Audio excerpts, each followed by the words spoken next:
హైదరాబాద్ బాచుపల్లిలోని Vignana Jyothi institute of arts and sciences ఆధ్వర్యంలో సుస్థిర భవిష్యత్ కోసం ప్రపంచ వాణిజ్యంలో ఆవిష్కరణ అనే అంశంపై అంతర్జాతీయ సమావేశం ఘనంగా జరిగింది. ఈ సమావేశానికి ముఖ్య అతిథిగా తెలంగాణ ఉన్నత విద్యా మండలి వైస్ చైర్మన్ ప్రొఫెసర్ ఎటికాల పురుషోత్తం హాజరయ్యారు. ప్రపంచ వాణిజ్యంలో డిజిటల్ పరివర్తన, ఆవిష్కరణ, స్థిరత్వం ప్రాముఖ్యత అనే అంశాలపై ప్రొఫెసర్ పురుషోత్తం విశేషంగా మాట్లాడారు. ఉన్నత విద్యా సంస్థలు పరిశోధన, పరిశ్రమ సహకారం, స్టార్టప్ సంస్కృతిని ప్రోత్సహించాలని సూచించారు.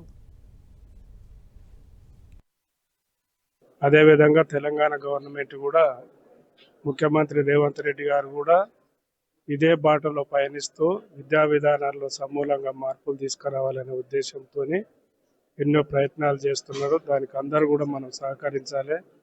ఎందుకంటే తెలంగాణ విద్యార్థులు ఆటలలో కూడా రాణించాలి, ప్రపంచంతో పోటీ పడాలనే ఉద్దేశంతో ఈరోజు స్పోర్ట్స్ యూనివర్సిటీ అని ప్రత్యేకంగా స్కిల్లో డెవలప్మెంట్ చేయాలనే ఉద్దేశంతో స్కిల్ పేరు మీద సపరేట్గా ఒక యూనివర్సిటీని స్థాపించిండు.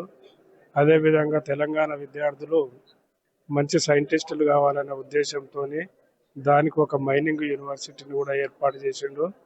విద్యాశాఖను తన దగ్గరే ఉంచుకొని విద్యారంగంలో తెలంగాణ విద్యార్థులను సమూలంగా డెవలప్ చేయాలనే ఉద్దేశంతో రకరకాల విద్యకు సంబంధించిన ఇన్స్టిట్యూట్లను ఏర్పాటు చేస్తున్నందుకు తెలంగాణ గవర్నమెంట్కు, ముఖ్యమంత్రి గారికి ధన్యవాదాలు. మారేడ్పల్లిలో ఉండేది. లాస్ట్ ఇయర్ ఇక్కడ షిఫ్ట్ అయిపోయాము. ఇక్కడ షిఫ్ట్ అయ్యామంటే విజ్ఞాన్ జ్యోతి సొసైటీ కింద మా కాలేజ్ ఉంది. విజ్ఞాన్ జ్యోతి ఇంజనీరింగ్